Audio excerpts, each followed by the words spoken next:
went thrifting, got this really cool trucker hat. I probably have to take my hair out of a bun to wear it properly, but in any case, we're gonna get into this W7 dupe for the Anastasia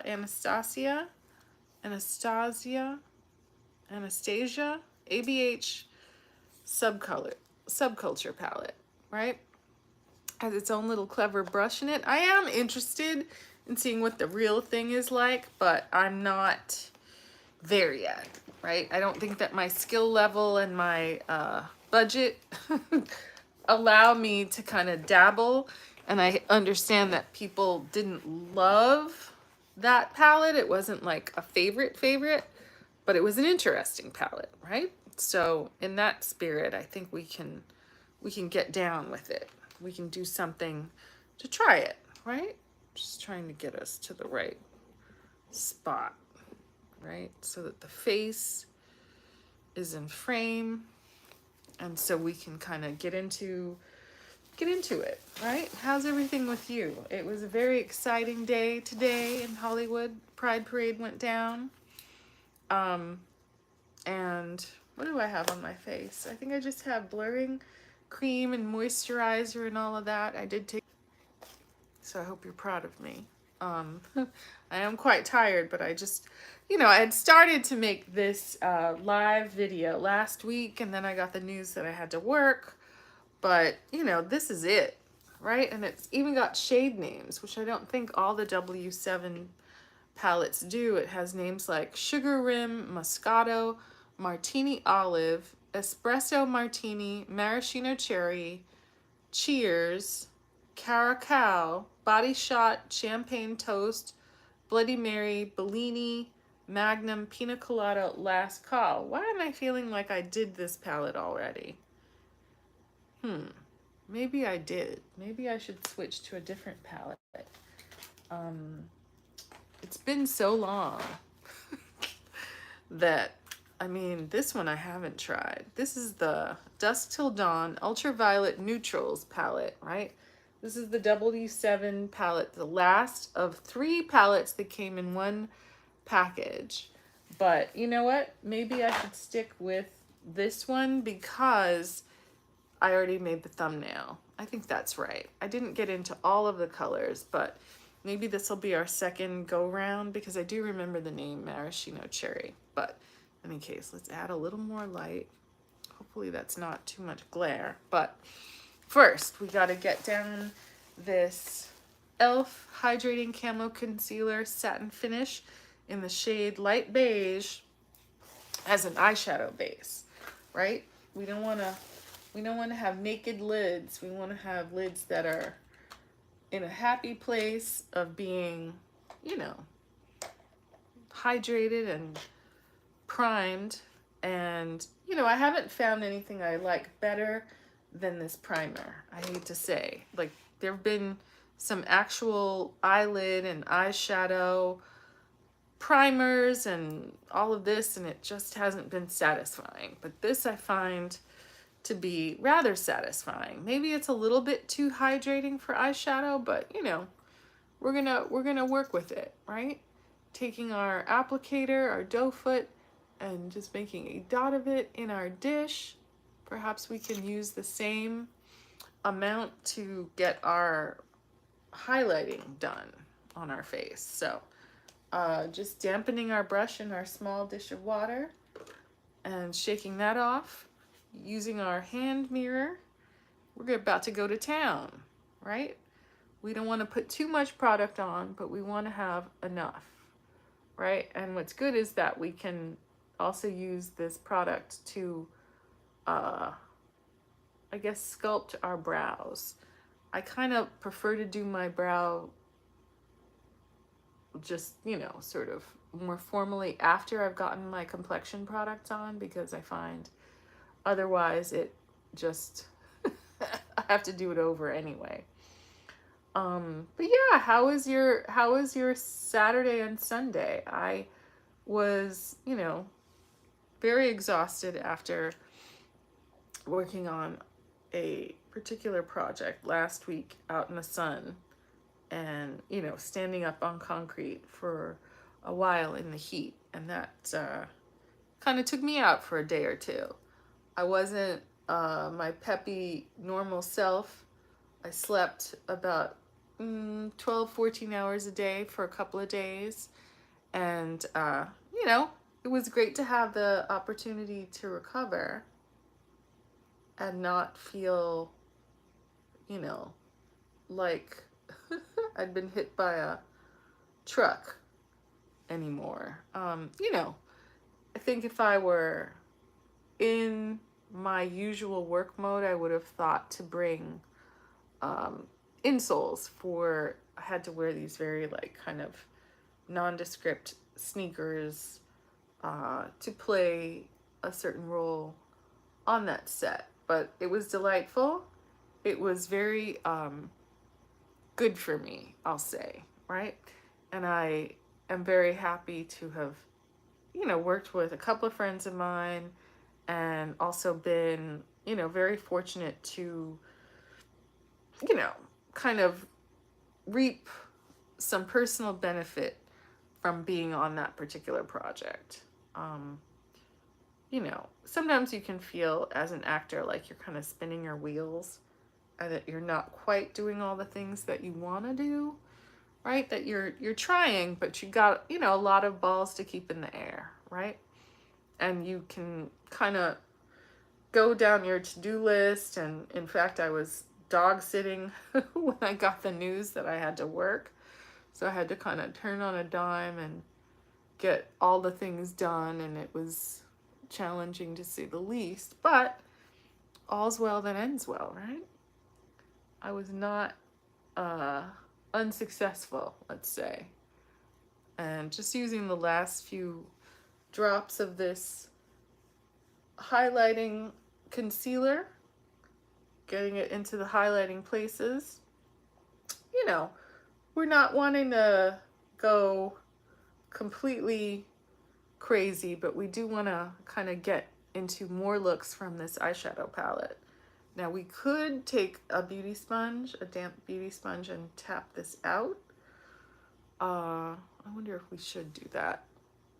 Perhaps, since we have it. And this is an unusual sponge. It's not the traditional teardrop shape, but it is damp. So let's see what it does. Is it damp enough?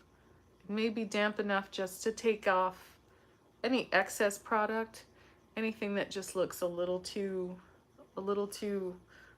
painted and a little too aggressive. This sponge doesn't seem to hold dampness quite as well as the teardrop shape. I'm never clear on what's latex and what's not latex. I don't think I have an allergy, but it is certainly something to grow an awareness of. Just from the sense of like, you want to know what's in the products that you're applying, whether they're silicone based or alcohol based or water based. This seems to have some, you know, some value in terms of like figuring out what products go with what. But at this point, we're just trying to make sure that our primer doesn't look insane, right? You ever want any of your makeup to look insane? This is not the most satisfying sponge I've ever used, so we're learning. Anyway, so if that's a good application of our concealer in a bright color, then it's time to get down with this Neutrals on Ice eyeshadow palette, eye color palette, according to W7. I, for some reason, believe that W7 is a British brand. It's Warpaint London PLC, developed in England, blah, blah, blah. Very affordable. I believe it was like $20 for 3 palettes. I couldn't resist. Who could resist that price? That price is insane. And what's great is that it comes with its own little mirror. How delightful. But let's make sure we're visible, right? This sponge has left some crumbs on our face. No bueno. Maybe that's better for like special effects makeup. But in any case, let's use the brushy brush end of our double-ended brush that came with the palette. I think we had used Moscato as our transition shade before. So we could either go with Cheers or Body Shot. What do you think? I think Cheers is a neutral kind of like tan right here. So let's give that a whirl, right? Get that on our brush and be thoughtful about placing it. Maybe we need some more light. How about that? You know, but again, I've seen some people do some really brilliant placement of their shadow, tapping it across the lid, right? But also thinking about setting our primer, right? Bring it all the way across to the nose bridge, right? There's such kind of brilliant visual unity to be afforded by thinking about, you know, the sort of gesture of shadow that emphasizes the bone structure of the eye area, right? And this is a neutral enough color. Should we be brave and kind of bring it down onto the nose as a kind of neutral contour shade? This is supposedly a neutrals on ice, so let's go for it, right? If we take it from the crease over onto the nose bridge, always thinking about converging lines, right? Converging lines on the nose, not too broad of a line, but a significant enough line that it will show, right? As you know, I continue to be frustrated by nose contour that is like bronzer orange, right? Because people seem so just proud of just smearing all this bronzer orange all over their nose, and then it just looks, it looks like a lot to me, right? Some people say take it across, right? And we can go over this again with another style of brush.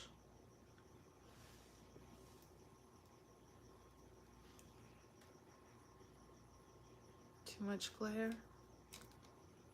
Not enough light? What do you think? We also have the option of the other end of the brush, right? To draw a more precise line in this neutral shade. And think about our friends in the drag community who draw converging lines on the top of the nose. Not just parallel, but converging, right? Surrounding that highlighting concealer with neutral tones, and then blending those nose contour shades, right? People say get it right underneath the brow, right? Because that structure, and then making a little lifted shape, stretching out toward the temple. I really do like this color. I'm very surprised at how nice this color is. And then trying to be thoughtful about whether brushing or stamping this color across the lid, right? And out toward the temple, right? A lifted shape that kisses the tail end of the brow and goes all the way in toward the nose bridge. I wonder if you can see what I see. I think this was a very good choice. Right underneath that brow, right? Because that's what's going to give you some, not only dimension, but some thoughtful streamlining of the shape of your nose, the contour of your nose, and also of your brow bone, right? So many times when they show up on set, right, like I'll do kind of basic base makeup, right? Sometimes I'll even contour and highlight, right? Taking this shade and just kissing it back toward the lash line, stamping that around the inner corner, just making sure that we've set our primer, and then we're going to build up some color over it. But you know, I was not aware that I was going to be playing a server, but boy did I get lucky. I lucked out, my friends. Like, that was a very, very fortunate assignment. I hadn't realized that I was even booked to work that day. I was in the middle of dog sitting, you know, and kind of bonding with the pack. But the news came and I had to make adjustments.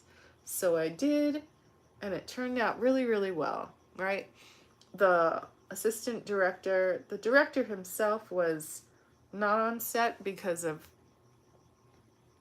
shall we say, illness. And that certainly is not the first time that we've dealt with that dynamic. But it was, you know, it was a situation where, you know, sometimes I think I credit my training in dance and also my observation of actors like Tandy Newton, the precision, the repetitive precision, the exact placement, the exact choreography, the, you know, sort of making sure that your posture, right? Because what you're doing is you're creating a shape, you're creating a layer on the screen, but, you know, given the contract for the kind of production it was, I was very well compensated, and I shall be for the next foreseeable part of the future. And I couldn't be more lucky. I really have to emphasize how fortunate I was to get that assignment. You know, and I kind of went with my standard kind of textured updo. I kind of use these decorative barrettes. If you know the long hair community, the Flexi 8, I have a couple of those, and I stack them and then twist my hair. It looks more complicated and difficult to do than it really is, but you know, because of how well I did, by the end of the day, people were, you know, I think really clocking how I did my hair, the fact that I was wearing stockings, which was more about me not being at home because I was dog sitting. I just didn't have any other socks. But, you know, I had a group of people who were supportive of me doing what I was doing, and then there was a group of people who were not supportive, getting in the way, flopping their arms across, where I had to kind of like place props, touching all my props, which is not a COVID safe thing. But, you know, they didn't want to hear it. They were kind of interfering, if you will. But in any case, back to the eyeshadow. So if this Cheers color, right, which is this neutral kind of like ash, kind of mocha brown, right, then what should our outer corner shade be, right? Caracal seems to be a deep green. Then there's a martini olive. We used maraschino cherry last time. Maybe let's experiment with Caracal, right, which is this deep green. And then last call can be our liner shade. But in any case, same brush, getting down in that green. When I kind of do eyeshadow quickly in the morning, I just sort of open my eye and brush it across. I just kind of sloppily do it this way, and it actually turns out pretty good, right? Just given what the brush is like, and it automatically gives you a lifted shape, right? Just placing it over that Cheers color, Caracal. Interesting, right? Stamping, making sure that we're coating that upper part of our crease so that it's visible when our eye is closed and open, right? See? Gives you that pretty little accent out there, and then we can delicately blend it out toward the lift and the shape that we placed earlier, and stretch it out toward the temple, toward the corner of that brow. The logic of it. right? The placement of it, not wanting it to go too far, but wanting to make sure it's both in that crease and on top of that crease so that it's visible and it marks and emphasizes the outer V of the lid. Other side.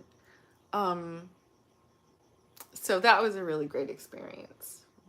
Looking into our mirror and just stroking it in toward the center of the eye again.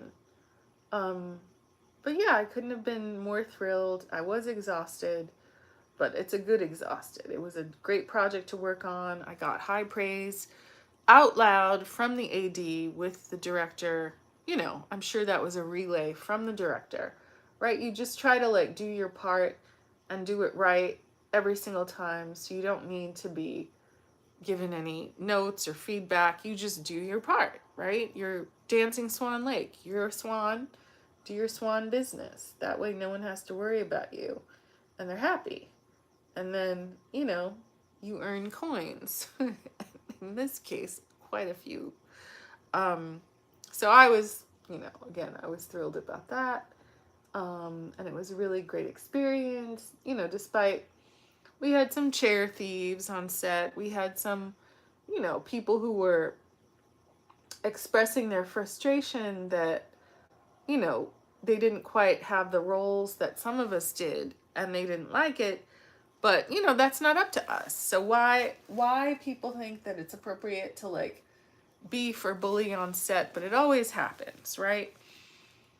It's not everyone, but it definitely is a significant number of people who really think that they're in a perfect position to act out, right? We had one person who slept late. Like, what are you, in high school? Slept late for real? And came to set hours late and hadn't brushed her teeth. So unprofessional, right?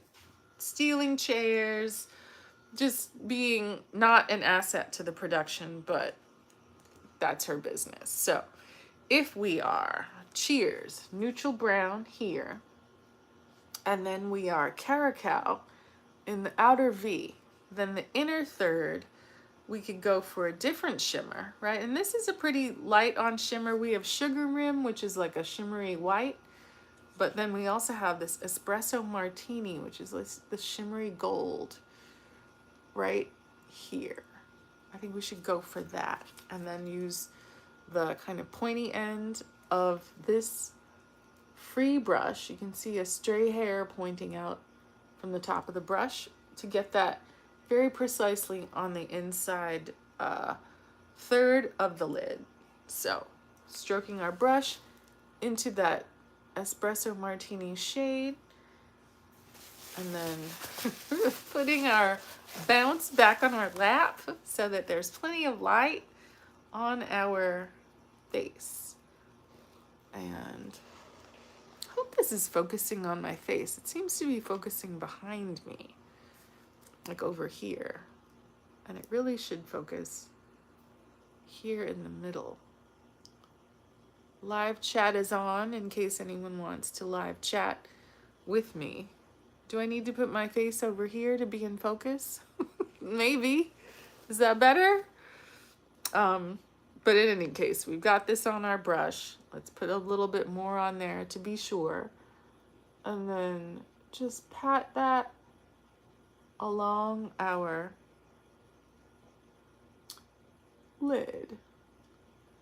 And it's really a beautiful kind of orangey rust color, right? I like my upper shimmer to be a little bit more extended than my lower shimmer. And this will kiss the inner corner and come just above the crease. We don't want it to go completely crazy because I really do think it's very pretty how that neutral kind of tan shade structured right underneath the brow, right? This Espresso Martini color is to bring light and also contrast. And then reach out toward the other end of this eyeshadow shape, this lifted green at the corner, right? I do think about whether to place tape or a card at the edge of my shadow. I haven't done it yet. I always think about it, but in the moment I don't actually do it. But I'm not mad at this. I think this is very pretty.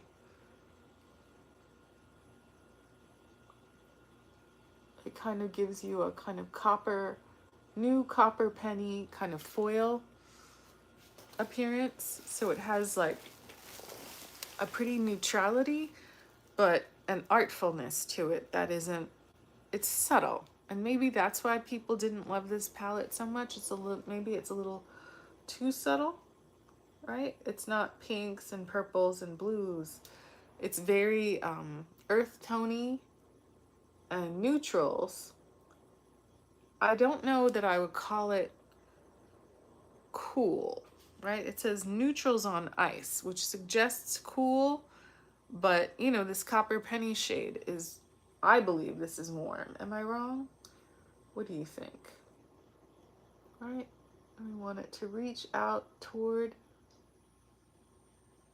that, you know, it's almost like you're building out little butterfly wings on your lids and wanting to make sure that your inner third of your lid is nice and shiny so that you bring in light under, you know, again, is this a deep set eye? Is it a hooded eye? But in any case, we want to make sure we've created symmetry and beauty and lift, reaching out toward the outer third of the lid, looking at our mirror to check for symmetry. And, you know, maybe we can use the same brush to kind of line the inner third of the lower lash line. I do enjoy a bronze, and in this case, a copper on my lids. I have brown eyes and dark brown hair. There's just something very eye-catching about these kind of metallic bronze, gold. This stray hair is gonna kill my eyeball. I've gotta try to get rid of it. If it won't come out, then we have other methods. We have a couple of pairs of scissors because I'm trying to stamp this shade on my lid, and this stray hair is just bringing me down. You can't have that, right? Oops. Brush down. But I'm gonna stick my face right over here because I feel like my camera is focusing back here when it should be on my face. But in any case, back to the eyeshadow. Just making sure we have this color stamped on our lower lid and it's kissing the inner corner in a very flattering fashion. I am delighted with this palette. I don't know if you can tell, but I just think it looks so pretty. You know, you could wear it out for a brunch. You could wear it out to go shopping and it wouldn't look, I don't know. I mean, there's just something about subtlety and color where, you know, a very fashionable man could look at your shadow and sort of admire it and think, wow, what a powerful, pretty option, even if it's something that he isn't necessarily able to wear on a daily basis because, you know, I think that men seem to do like blush and shadow and brow, but not necessarily the extremes of eyeshadow that women are allowed to do. But just looking at this in our mirror, I think this looks incredibly flattering. I'm gonna just use this Jeffree Star Morphe brush. I know, but it was so cheap during quarantine to blend out the edges and then blend our, what do you call it? Blend our shimmer color. Just that line between the shimmer and the matte. Blend that out, right? And just extend our shadow out toward our temple. And, you know, try to create seamlessness, right? We want lift, we want color, we want architecture, we want shine and light, other side. So blending out the edges, and we had placed that neutral shade down. So we've got some, you know, color base and color unity that extends over onto the sculpt of our nose. And it sculpts just under that inner part of the brow, other side, right? And so we know we've placed that down the center of our nose, right? What do you think? And it's interesting, when you turn your head, you can sort of see the shimmer, right? Holding your brush at the end and just giving a good blend over all of your shadow. And you know, one of the things I do is sort of shortchange when I've had my makeup done on set.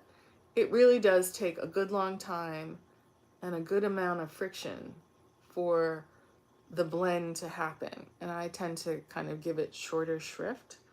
But, you know, again, I consider myself still learning, but I do like this inner corner liner with this copper espresso martini color in any case. So if we get, I guess we could use this brush again. Should we clean it in our dry brush cleaner? Let's give that a whirl. Just rub that on there. This is an actual paintbrush and it has a nice sharp edge, but I wonder, hope things don't go wrong, but I think we could use it to stamp this dark brown Last Call onto our eyes as a kind of shadow liner. I don't know, the edge is looking kind of frayed, but let's see what we can do. So stroking that into this brown, and then looking into our mirror to see where the hood of our eye ends, where our lower lash line is, and just stamp and stamp, right?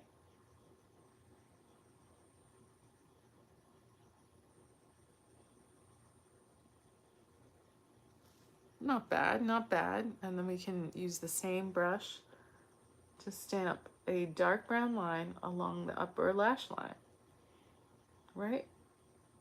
Kind of marrying those two shapes together.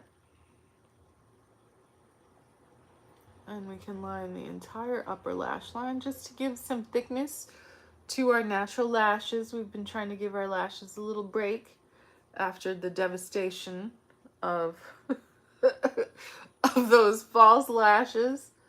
You know, I think that false lash extensions are meant to make you dependent on having lash extensions, because it does look exciting, but when you have them and then you don't have them, it looks, your, you know, eyes look bald, but then at the same time, those lashes and the glue have actually made your eyes bald. So, you know, you're kind of creating a problem where maybe there wasn't one. Lashes are great, you know, but I think that it's also okay just to make things look more dramatic without damaging anything, right? It's like having a slick back bun, right? There's such an impulse to stamping a little inner corner flick. There's such an impulse to like pull the hair tight and use 1 million products when maybe that's not all necessary, right? That maybe you can just stroke this into the product again. We're going to line the other eye. Just looking into, I think that turned out pretty good. Can you see it? That looks pretty good, right? In terms of the gesture and kind of looking like a line that all goes together. So other side, and you know, just sort of lifting and coming just at the edge of the outer crease of the eye, so it doesn't interfere with the crease. Very challenging and important on a hooded or deep set eye. Other side, looking into our mirror, looking at where the lower lash line is and our hood ends, looking at the other eye, and going for, hopefully, symmetry. But yeah, you want to do enough to look made up, but not so much that you're looking crazy, or you're trying too hard, or your makeup is going to get out of control. Now, we did have the option to line the eye and then use the shadow to powder over the liner. Is that necessary? At this moment in time, when it's whatever time at night, probably either midnight or close to it, I don't think it's necessary. But what we're doing is testing out a wing that looks natural, a wing that looks like a suggestion of another lash, a wing that isn't a heavy black line, right? That's fine for drama. But if this is a daytime look, if this is more of a natural look, if you're going into a space where not everyone is wearing makeup, you just want a little something to make you look snatched, right? A little something that's going to give you a little shink-da-dink, as they say, but not be, you know, too much. You want it to be enough, but not too much.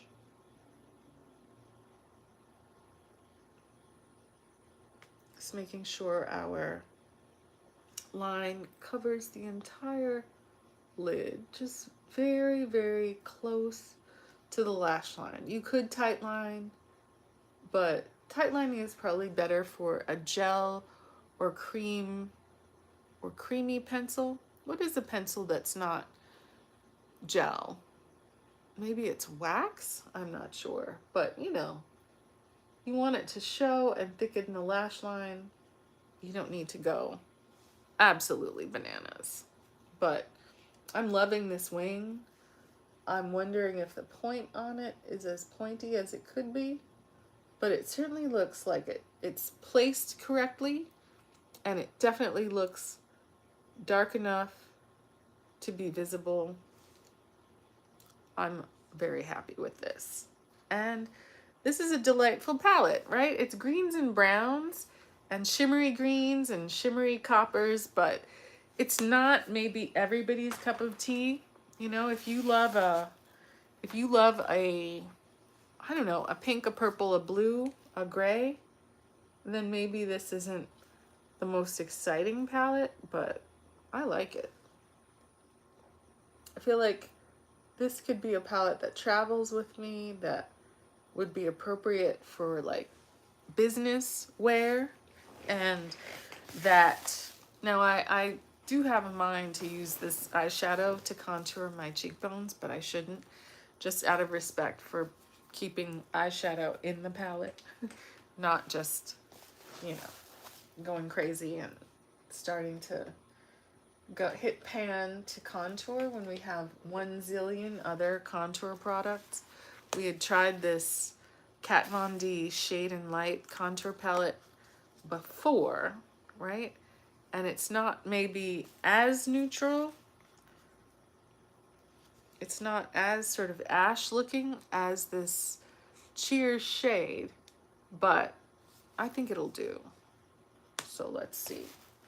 Should we get on a cream product first or just go straight for a powder? And we want to use kind of a tiny brush so that it doesn't go everywhere. This is a Ioni brush, right? Very cheap from the dollar store, but it, I think, will do the job. Now, our nose contour. Let me just show you. This mirror is garbage. How cloudy, how terrible. What in the world? Is it dirty? Do I just need to clean it?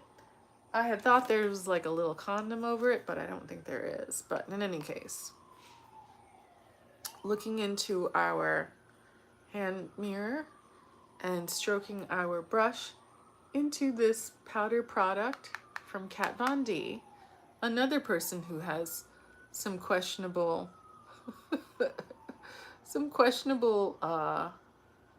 I guess, politics. I'll put it like that. I can't recall, but, you know, it doesn't seem like, you know, a lot of these people aren't very progressive. Is their makeup decent? We'll see.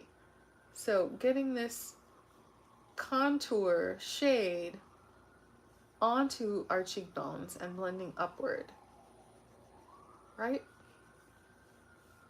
This is a little bit more warm toned and red than the eyeshadow that we used on our nose.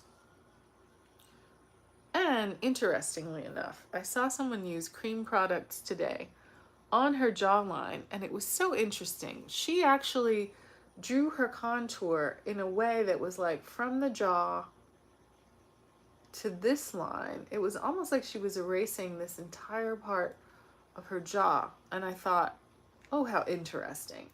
I was trying to see exactly what she was doing, but it was like she was bringing the jaw contour from the corner of the jaw forward to just hugging around the chin and trying to erase this entire part of the jaw. Fascinating. Now, am I going to look ridiculous and clownish? I don't know. We're trying it here late at night. All right, but just erasing this entire part of the jaw. Let's try it on the other side. From the corner of the jaw forward to just where it frames the chin, right? The chin is already brightened by highlighting concealer. We're trying to erase our double chin and bring it down the neck to make it look natural, right? Don't forget the forehead contour, right? Little strokes to make the forehead shrink down, lifting from the corner of the brow, other side, lifting from the corner of the brow, blend, blend, blend, blend, blend. This is an eyeshadow brush, but we're trying to use a small one. I do see people contour their foreheads very quickly with big brushes, and I've done that, and it just, for me, it's too much. It's too much color, too broad. Maybe my face isn't big enough to do all that. I'm not mad at my nose contour, right? But this new jaw contour shape, is it too much? Do we need to go over it with some kind of foundation?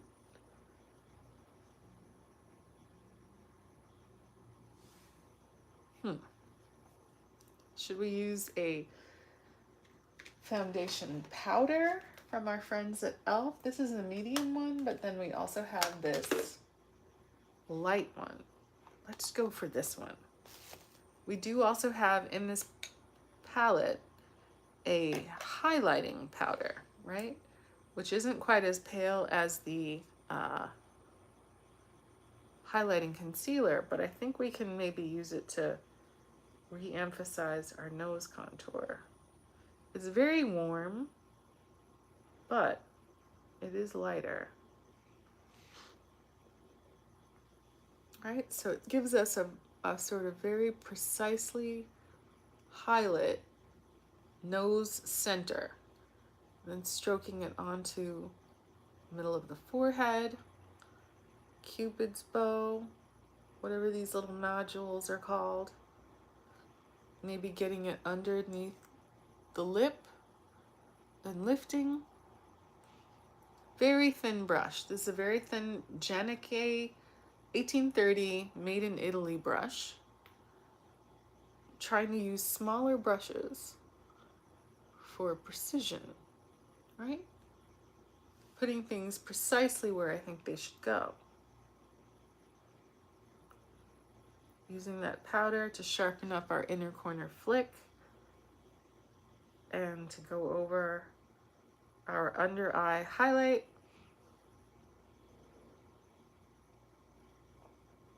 Powders in tandem with creams, right?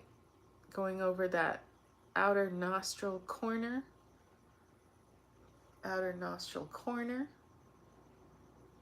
seeing what's what. Put some on the chin.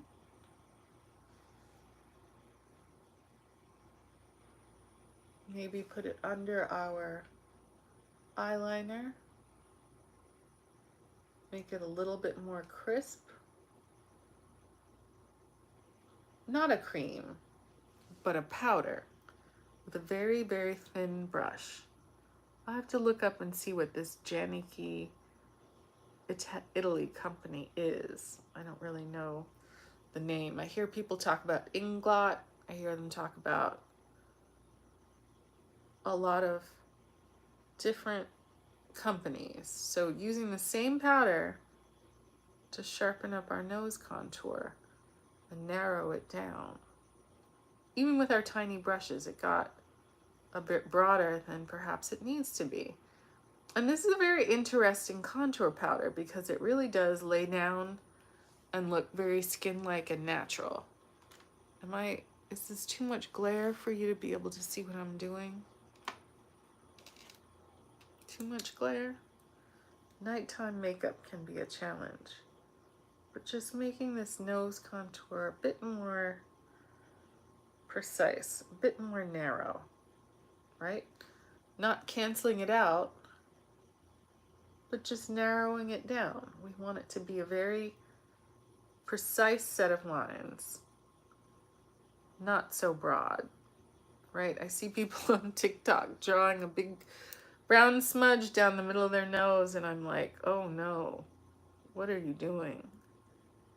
It looks very dramatic, which maybe is the point, but it doesn't look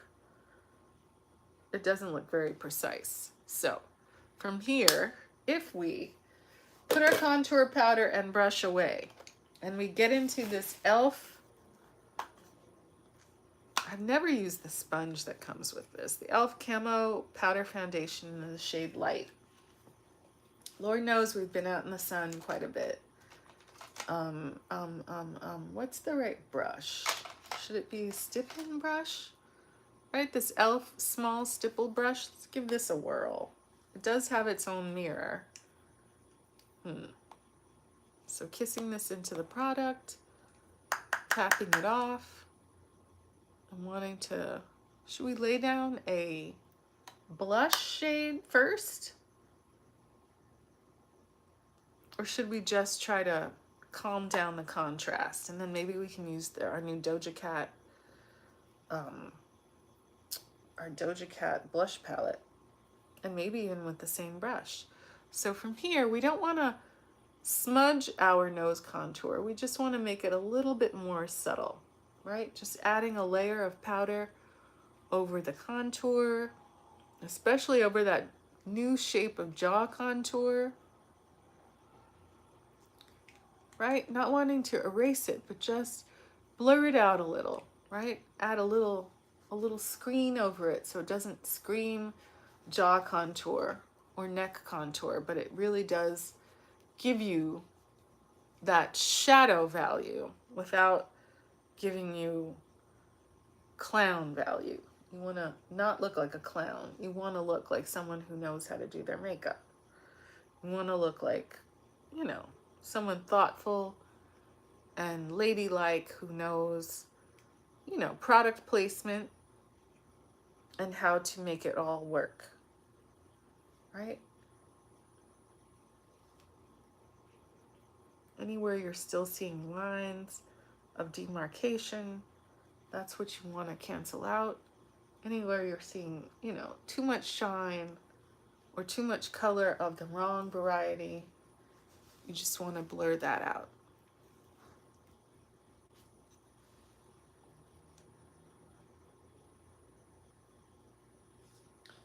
You just want to create a frame that gives you that beautiful eyeshadow, that beautiful head turning glisten in that shadow area, right? That's the star of the show. But from here, we can take our Doja Cat Flora palette from Marshall's for $4.99. Wow, what a bargain. It has this plastic wrapper on it that seems impossible to remove. Hold on. Thank God we've got our scissors. So, oh, I see. It has a seam up the back for your protection. So you can get your fingernail underneath it and rip it. Yay! But I was very glad to get this color palette because it does have that exciting yellow in it. Do we want to mess with the yellow? Maybe not. Maybe we should go for the center shade instead of the berry? Let's see what happens. We'll use our same brush, get it into that center shade, get it on the top of the cheekbone. Oh, that's very pretty. It's like a subtle terracotta. Other side, a subtle terracotta, right? Not wanting to bring it in too much past the iris of the eye, but wanting it to be enough. Across the bridge of the nose, on the chin, and then a little bit across the forehead for visual unity. So just like we used that shade to shade our lids and bring it onto our nose contour, right? We have used this very pretty pale terracotta shade on our cheekbone, right? Leaving this part of the temple bare, right? You can see the structure of your cheekbone. I see people taking their blush up into their temple, and I think that that's not the right, personally, I don't think that's the right thing. I don't think you need to draw a C. That's a very high fashion thing, and it's a particular look that I don't think that's ideal, personally. But from here, right, just making sure that our contour and our blush and our shadow marry together, right, across the forehead. And now it's time for lips. I really like all of these Doja Cat products so much. I haven't dug into her graphic liners yet, but I can't tell you how excited I am to get my hands on all the different items in the collection. And even from here, I'm trying to figure out where I have put all of these are all graphic liners, but I feel like I have a bunch of her lip colors somewhere. But where? Where are they? Where have I put them? That is a very good question. But, you know, we can't go wrong with doing a standard brown liner, right? We could even get into that Cat in the Hat lip gloss again, right? It's nighttime. Overline just the center and just the center. I really don't like when people make a straight line across the top of their lips. No one's lips are made that way. You can overline without looking odd, I think. This is just my opinion. You know, natural lip line on the sides.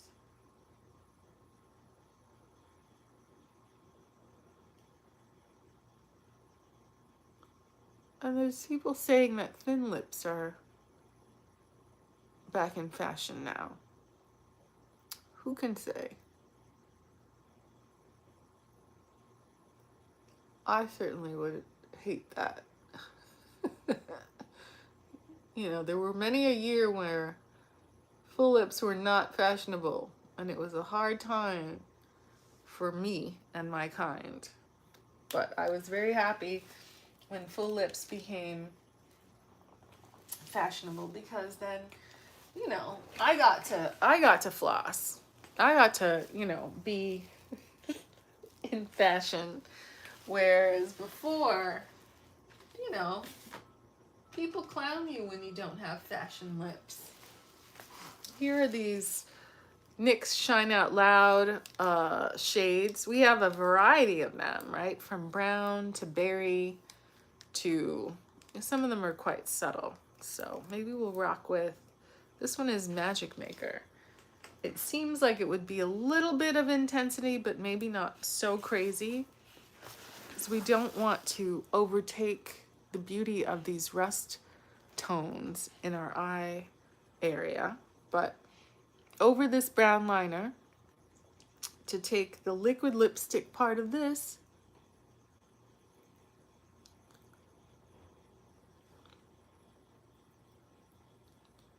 ooh, look how well that marries into that liner.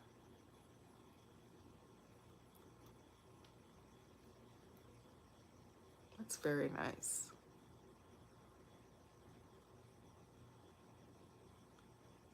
Just using my ring finger to tap that in. And what's nice about this lip combo, it doesn't dry down super quick, but when it does dry down, then you go over it with this super shiny gloss end, right? It looks like nail polish. And that allows you to get a real high shine gloss onto your lips. Look how just incredible this is, right? And what's nice is that it won't go a-wandering and getting all over your global panini mask. I don't know how well it stands up to kissing. I would like to find out. I've been invited to various places to engage in kissing, and I haven't gone yet. I'm not sure, given what's going on with our, shall we say, global health issues, if it's the right time for me, right?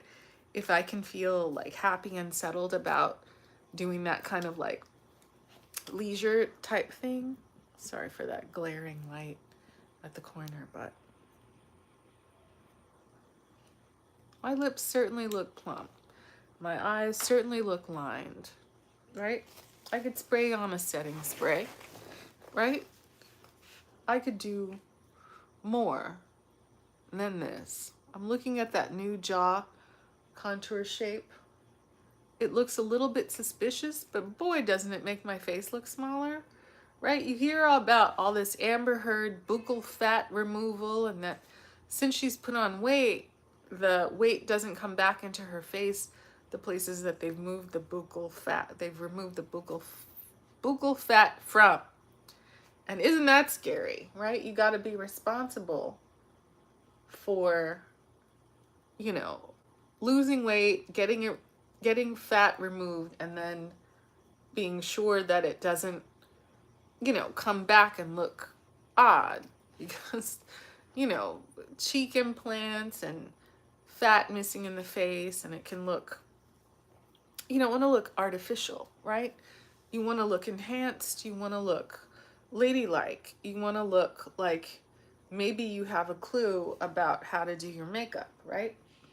But you don't ever want to be like kind of in a place where people, you want to impress people, right? You want to show up to a commercial or another kind of project. You want to impress hair and makeup with how you've shown up, right? Especially as a curly haired person. I don't want to walk in and have them messing around with their brushes and their dry. No, curly hair needs to be sprayed down and sculpted. You can add lotion, you can add wax, you can add oil, and it's gonna take it and it's gonna look great and it's gonna look glossy, right? The hot, dry desert, once it dries into place, it, you know, has its own gloss and shine, right? You take care of it, you take care of your skin, you take care of your hair, take care of your nails, it's gonna look great. When people go in with the wrong products and they want to do too much and like frizz your hair out, it just, you lose control, right? They want to take over because they're quote professionals, but it's not always the best thing for your look, right? So like Naomi Campbell in the 90s doing her own base makeup and her own hair, because a lot of the people working on set didn't know how to do her makeup and hair. It may not have been perfect, right? Because you see sometimes she has really bright under eyes in that kind of like white under eye makeup way, but it probably looks way better than if she had let these other people who weren't trying to know what to do it. So, you know, again, all of our makeup practice, all of our attempts at overlining our lips and shading our jaw is to give us the best shot at looking right, right? We want to look right when we're on camera. We want to look right when we are saying that we are made up, right? We want to blend out our shadow and have it glisten in just the right way when we're under, you know, whether it's candlelight or whether it's, you know, spotlight or hot lights or fill lights or whatever kind of lights. But we want to give ourselves the best shot, knowing our face, picking up tips, you know, more time blending our shadow. But, you know, is overlining really necessary for me? I wonder. It definitely looks arresting, but I maybe think our finish is a little powdery, right? If we were, this was the morning and we were in a sweat and, you know, sort of have oil come to the surface of our skin during the day, it may take on a sheen that will look more skin-like. I don't think the color variation is wrong, and I don't hate the way that this jaw contour is looking, because it does give you that tiny feminine face shape, right? Just like shrinking your forehead with contour. You shrunk your jaw but extended the chin, which for me is a key. So this is me and my makeup for tonight. It's late. We've been at it over an hour, but thank you for joining me. I want to, you know, just keep making progress and kind of learning the palettes that I've gotten my hands on, and learning, you know, whether it's contour technique or shadow placement technique and symmetry. And we didn't even do anything to our brows, but, you know, again, I have no lack of brow, no lack of lip, but, you know, I'm in the gym trying to refine my jawline for real. But I think that this looks really flattering and beautiful, and the color choices in this blush is not a bad blush. You know, we have two other directions to go with the blush. The yellow I'm not sure about, but the plum can definitely work. Our nose contour is definitely visible, but I'm trying to figure out, you know, that Scott Barnes thin line on Tati's nose. What is the right color and what's the right placement? You can definitely see it, but at a distance it's more subtle. Anyway, this is, I guess that's the wind. But this is Tanya at House of Tanya. This is tonight's makeup look. Thank you for joining me. You know, we've got loads of other products to try. We could have added a lash, a mascara, a brow, but I think that in terms of technique and placement, we've gotten into an extraordinary place with this very beautiful palette that I think we're digging into for the second time. It is the W7 dupe for the Anastasia of Beverly Hills Subculture palette, right? If this is a color story that's similar to Subculture, this palette to me is so good, I am tempted to buy the real thing. And maybe that's what dupes are for, just to give us a taste, to make us see if we like, if we love, if maybe we could even get more color payoff and intensity. So I encourage you to continue on your beauty journey, right? And to, you know, think about products that will work for you and your lifestyle, and whether you have to wear a mask. I think mask mandates might be back indoors in California, San Francisco, Los Angeles, but yeah, it's time to go to bed. So I will see you in the next episode of Camera Ready here on House of Tanya. We might have nails, we might have a hairdo, and I will see you then. Okay, thanks for joining me. Bye.